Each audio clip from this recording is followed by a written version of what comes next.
Señor, te pedimos que bendigas esto que esta mañana vamos a escuchar y que lo que quede sembrado en el corazón de cada uno de nosotros sea tu palabra, en el nombre de Jesús.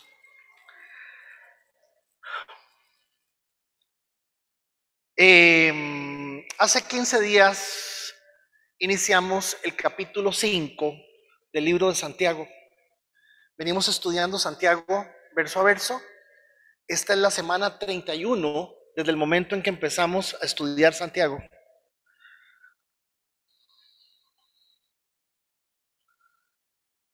Y si usted se acuerda, hemos dicho que estamos estudiando Santiago verso a verso. Estamos estudiando la Biblia verso a verso. Primero porque muchas veces será la única forma en que usted verdaderamente va a leer todo el texto bíblico, porque a nosotros nos enseñaron, a los evangélicos, nos enseñaron a tomar pedazos de Biblia por diferentes partes para poder decir algo.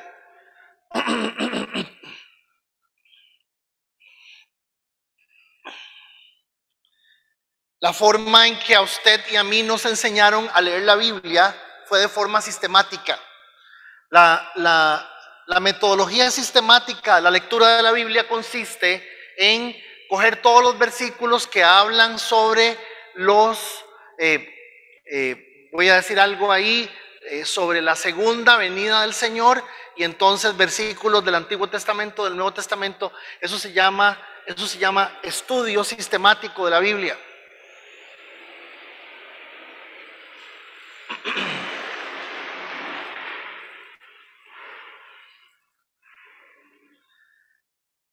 No hay nada de malo en el estudio sistemático, no hay nada de malo en el estudio sistemático de la Biblia, porque uno aprende a darse cuenta que una doctrina, que una enseñanza no se puede basar solamente en un versículo.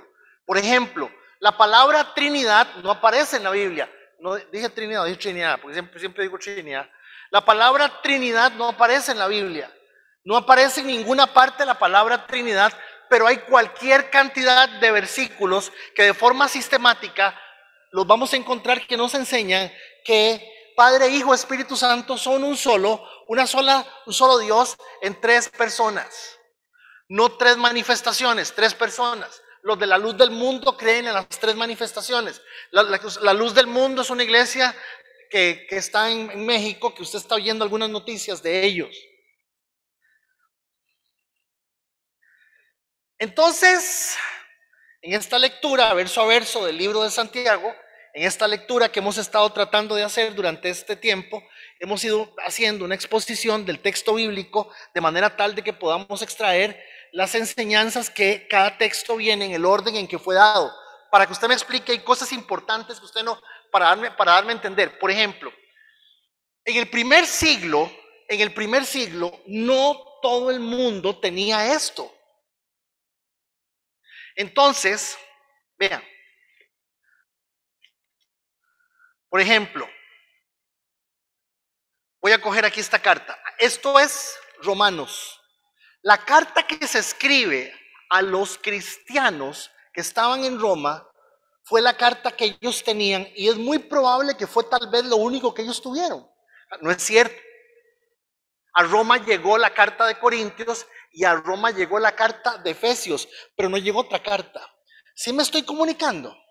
La carta a los romanos, la tengo aquí sostenida, es la carta que ellos tenían y la leían y la leían y la leían y la leían y la leían domingo a domingo, sábado a sábado, estaban constantemente trabajando. Cuando llegaba otra carta, la de Pablo, la de Pedro, leían la carta, pero para que eso se dieron 100 años. Una pregunta, ¿qué creen ustedes que pasa en 100 años?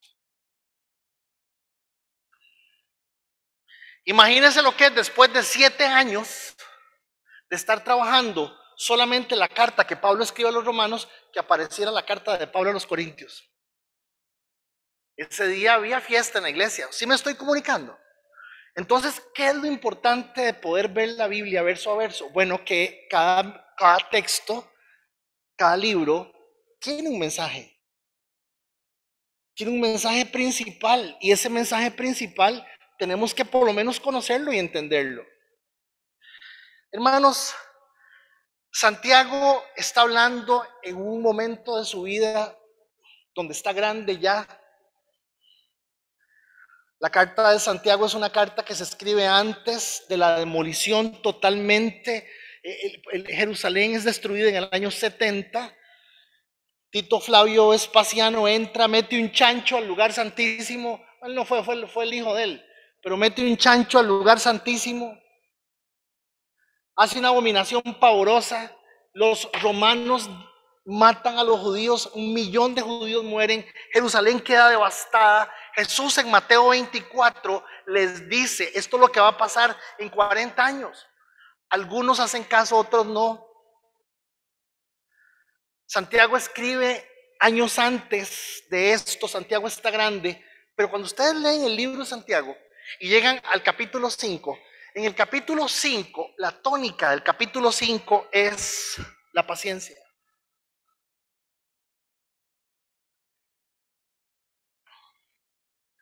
La semana antepasada vimos cómo Santiago le habla a la gente que dice que tiene plata. Y dijimos aquí, un punto importante, solo eso voy a mencionar, dijimos aquí que cuando la Biblia habla de ricos, no se refiere a posesión, no se refiere a cuánta posesión puede tener o no. Cuando la Biblia habla de ricos, se refiere a que la gente dependa de lo que tiene. ¿Sí me estoy comunicando? Cualquier persona que tiene la osadía de depender de su pensión, de sus ahorros, de su herencia, y tiene su Dios, y su Dios es su dinero. Entonces Santiago le empieza hablando a los ricos, y Santiago lo que les dice es: ustedes se van a morir con lo que tienen, porque lo que tienen se les va a llenar de moho. Léanselo, ahí está en Santiago 5, durísimo, porque ustedes dependen de lo que tienen. Yo les hice la pregunta hace 15 días, una pregunta: ustedes les regalan un tuco de oro, desde 10 kilos de oro lleno de moho, ¿usted qué hace? Uy, no, yo oro con oro con moho yo no lo recibo. Una pregunta: ¿en qué le afecta el moho al oro? Nada. Pero usted sabe por qué la Biblia dice que el oro se llenará de moho. Lo dice para que usted y yo entendamos que aún usted teniendo plata y recursos, no logrará hacer absolutamente nada con lo que tiene, no logrará que sus finanzas se muevan, no logrará hacer que ese dinero, que es mucho o poco, porque usted depende de eso, vaya más allá de lo que usted puede tener. Eso es lo que dice, lo que vimos la semana antepasada. Y luego la semana pasada, en el versículo 8, entramos a ver el tema de la paciencia. Y empieza Santiago diciendo: tengan paciencia. Afirmen sus corazones porque la venida del Señor se acerca. Tengan paciencia. Aquí recuerden que les dije, hermanos, la palabra paciencia la usa todo el mundo, pero la paciencia es un fruto del Espíritu. La verdadera paciencia, teóricamente, únicamente la encuentra usted en los hijos de Dios. No escuché el eufórico amén. No lo escuché.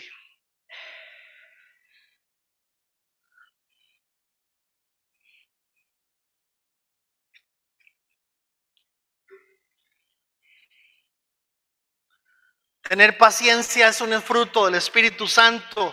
Le está hablando a los hermanos: hermanos, tengamos paciencia, afirmen los corazones. La palabra paciencia en el griego que se está usando aquí significa aprenda a sufrir en el tiempo. Eso es paciencia. Por eso es que ustedes le dicen haga fila, diga haga fila. Haga fila. Cuando usted le dicen haga fila, ¿qué es lo que está haciendo? Sufriendo en el tiempo.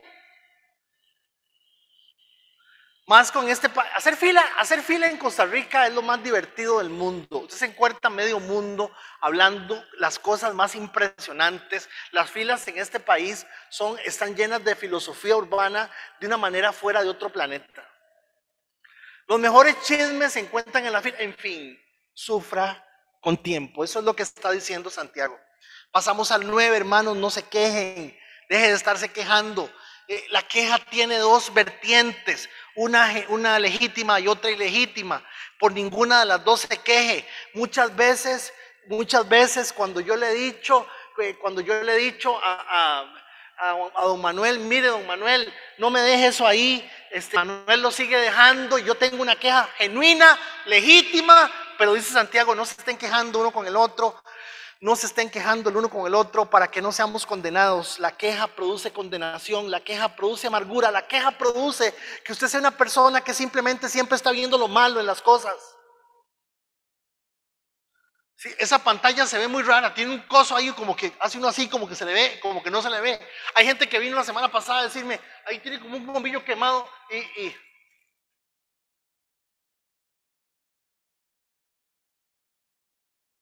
tranquilo, no se queje, dice la palabra, lo vimos hace 8 días. Hermanos míos, verso 10, hermanos míos, tomen como ejemplo, ya se pone 3 ejemplos. Los 3 ejemplos que pone Santiago, primero tiene que ver con el hecho de que la paciencia va a implicar que usted tenga estaciones de paciencia. Don Luis, ¿cuánto es que dura un aguacate en dar, un árbol de aguacate en dar?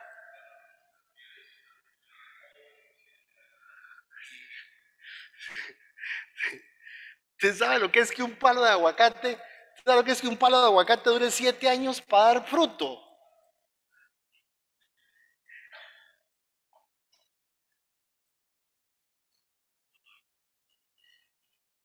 Hermanos, algo Dios nos tiene que estar enseñando cuando yo veo a la gente, ahora están vendiendo los aguacates en 4 por 1,000 pesos. ¿Por qué? Porque la producción de aguacates es enorme, pero ese árbol para que diera aguacates duró un montón de tiempo. Santiago nos dice que aprendamos a entender que habrá periodos en los cuales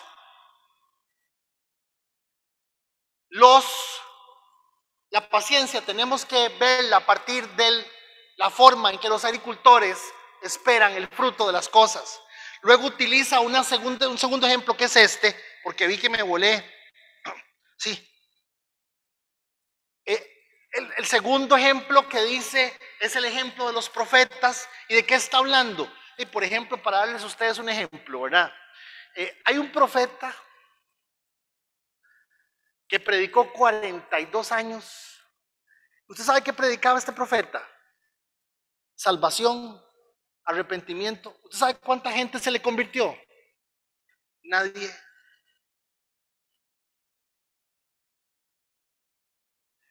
Hermanos, el siguiente ejemplo que vimos hace 8 días tiene que ver con que si usted Dios lo pone en una misión, tenga paciencia.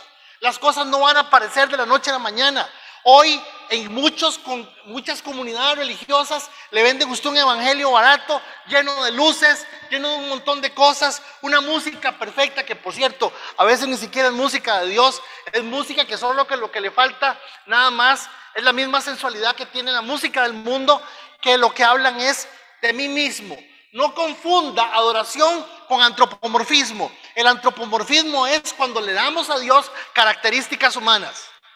Y todo lo que usted oye hoy tiene que ver conmigo, cómo Dios me hace sentir bien, cómo Dios me da besitos ricos, cómo Dios me chinea, cómo Dios me cuida, cómo Dios me... Cuidado, hermanos.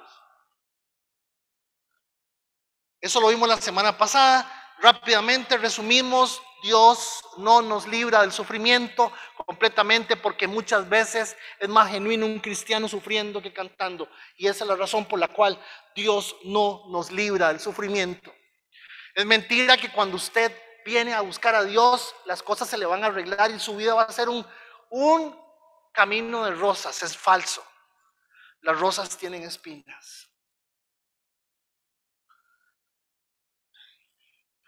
Vimos la semana pasada que nadie en esta tierra sabe sufrir.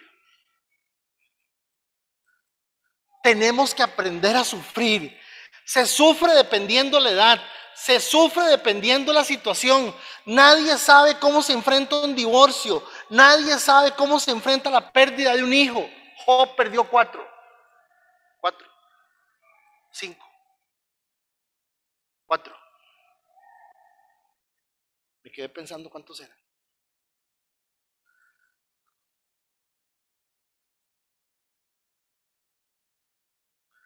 Lo más terrible de entender el sufrimiento y la paciencia en el sufrimiento es que algunos no nos animamos a tener que sufrir por lo egoístas que somos. Somos tan egoístas que no aceptamos el proceso de sufrimiento, porque ese proceso de sufrimiento implica que nuestro corazón se ha moldeado de una u otra manera. No queremos sufrir.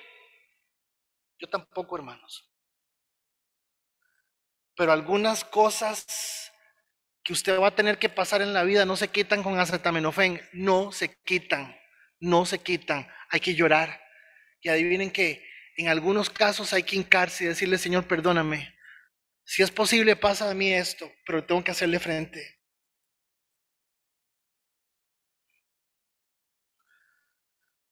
No me gusta usar este tipo de ejemplos porque no son ciertos. Hay gente que les da cáncer, hay gente que le da cáncer y ay, me dio cáncer, me dio cáncer. A mí que no me estén poniendo ninguna quimio, ninguna cosa de esa. No, no, no, no. Ya me dio cáncer y ya, hay gente así. Una vez hablé con una señora por teléfono y me dice: ¿me puede atender? Le digo: sí. Me dice: mire, mi marido murió ayer y gracias a Dios yo no dije nada. La señora siguió hablando y me dice la señora: gracias a Dios se murió ese desgraciado. Y la palabra que usó no fue desgraciado.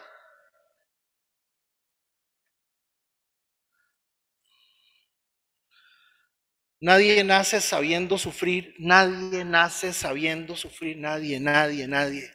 Usted no sabe cuál va a ser el momento en su vida, en los años que usted tenga. Yo le tengo a usted una noticia esta mañana: usted va a sufrir hasta el último día que esté en la tierra, de una u otra manera.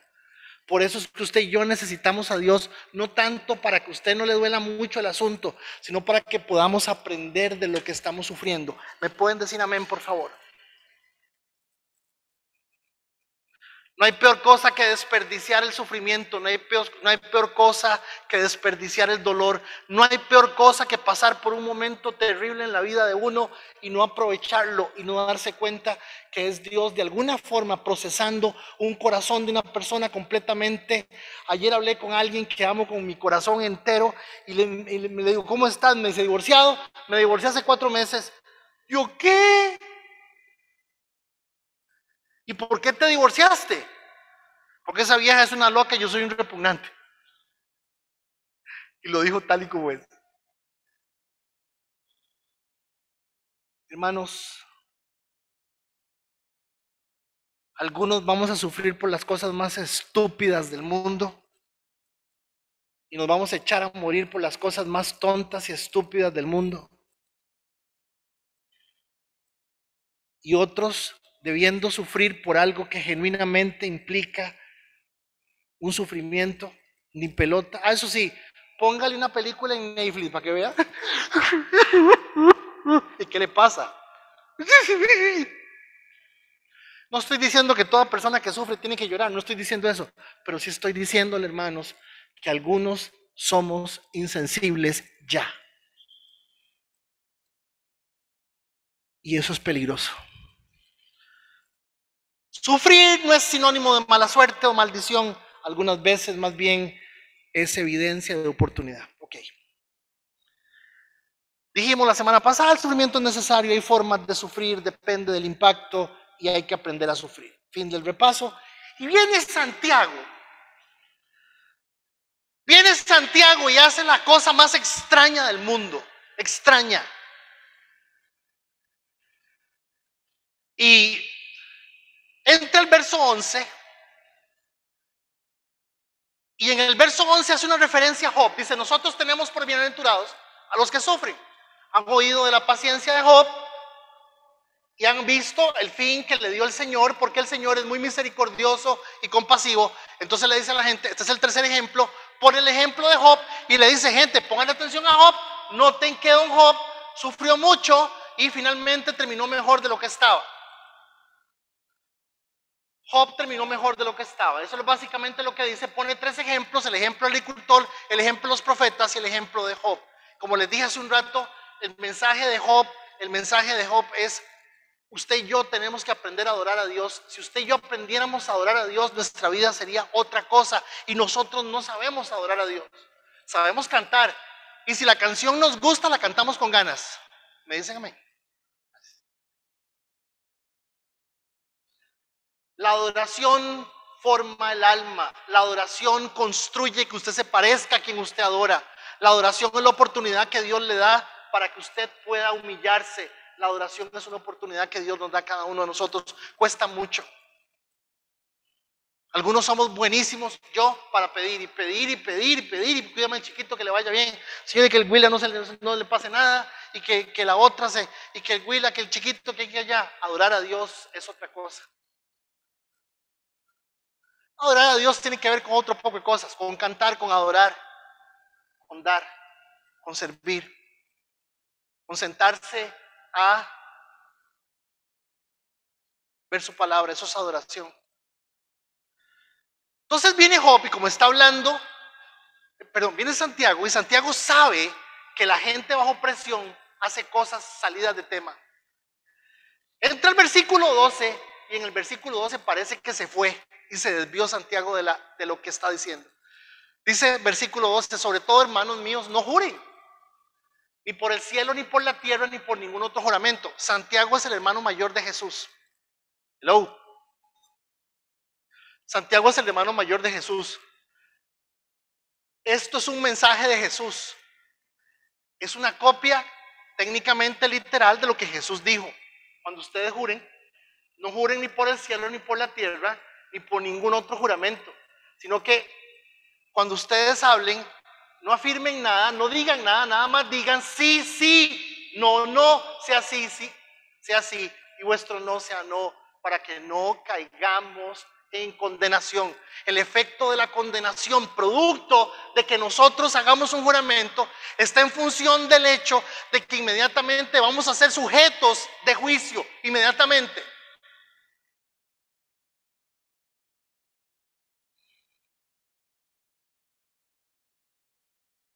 Si yo le digo a Drúbal, que estaba aquí, qué gordo que estás, si yo le digo a Drúbal, qué gordo que estás, él inmediatamente me va a decir, ¿qué le pasa? ¿Qué le pasa, Flaco Pérez? Inmediatamente hay una condenación, escuchen, hay una condenación, inmediatamente se cae en condenación. La palabra condenación se está refiriendo no solamente al hecho de que me estoy comprometiendo, sino que inmediatamente va a haber un reproche. Entonces una pregunta, si venimos hablando de la paciencia, ¿qué tiene que ver la paciencia con que Santiago diga que no juremos? Porque la gente impaciente dice cualquier, vea, Manuelito, présteme la plata, présteme milloncillo, esos 2 milloncillos, vea, se lo juro, aquí voy. ¿Vieron? Se lo juro, Manuelito, vea, en un mes. ¿Qué estoy haciendo? Jurando. La gente impaciente hace lo que sea por obtener las cosas. Entonces hay que darle vuelta a esto, hermanos, y darle vuelta, porque realmente Santiago lo que le está diciendo a la gente, jurar no es garantía de confianza, nunca.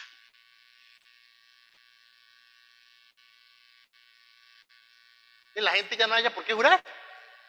Antes alguien, se la juro por Dios, eso era lo más sagrado que uno podía decir. Ahora yo creo que jurar por la lora, por el perro, porque ya nadie le cree a nadie nada.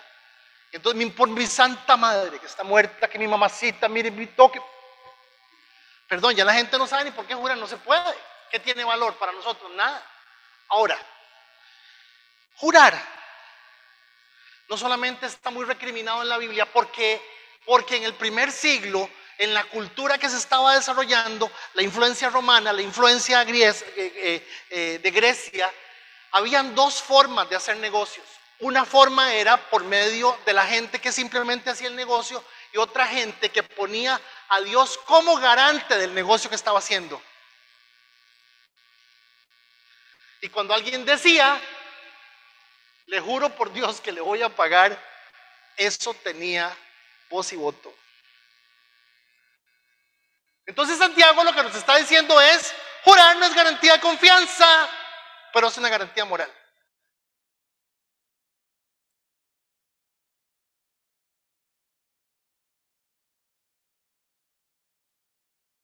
Hace unos días hablé con una paciente que está pasando por un proceso terrible, terrible, terrible. El marido ha sido una cosa pavorosa. Bueno, es que no, las tiene todas las tiene. Y Y me dice, ya es que él me juró que va a cambiar.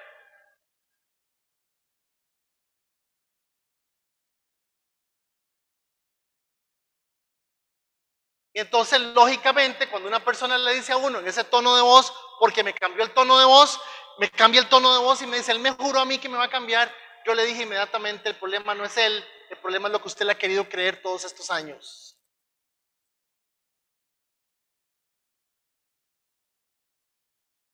Jurar es manipular, jurar es manipular. Cuando usted tiene que echar mano del juramento, está manipulando.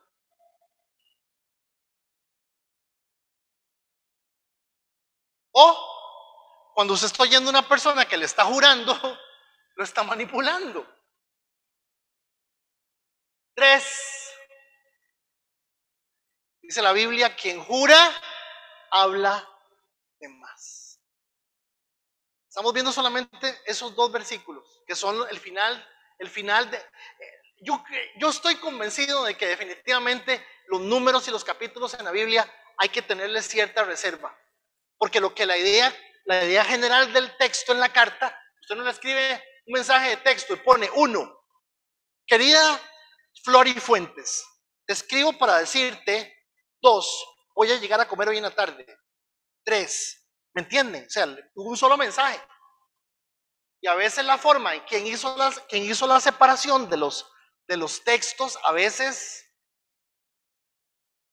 eso no viene en la Biblia. Lo que viene en la Biblia es una sola carta. ¿Qué más? Dígalo conmigo, el valor de la palabra. No. Vamos, el valor de la palabra es lo único que tenemos. Y algunas veces las palabras de alguno no valen, pero ni...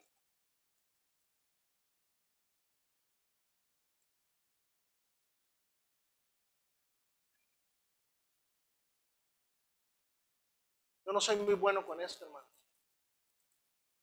Empezar a darme cuenta de que mi palabra no tiene el peso y el valor que debería tenerla. No soy muy bueno con esto.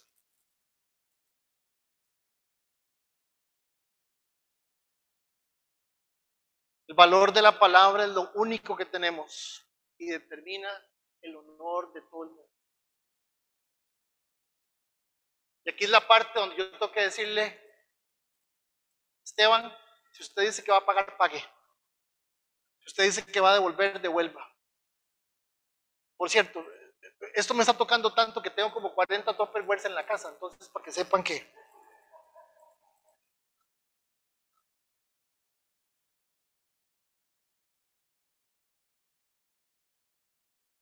Nosotros, por cultura costarricense, esto es delicado.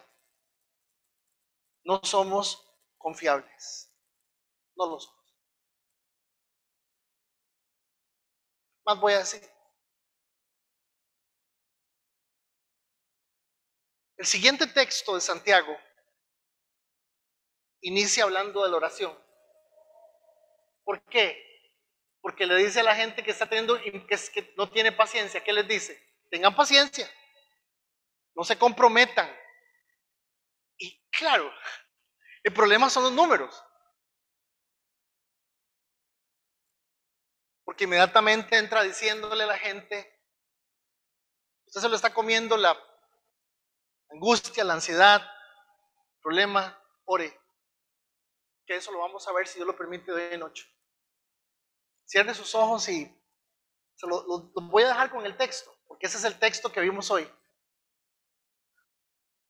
Sobre todo, hermanos míos, ¿a quién le está hablando? A hermanos. No juremos. Ni por el cielo, ni por la tierra, ni por su mamá, ni por la lora, ni por nadie, ningún otro juramento, sino que vuestro sí sea sí y nuestro no sea no, para que no caigamos en condenación. Eso es todo. Ese es el mensaje de esta mañana. No juremos. Porque cuando echamos mano del juicio, estamos echando mano de algo que no vamos a cumplir.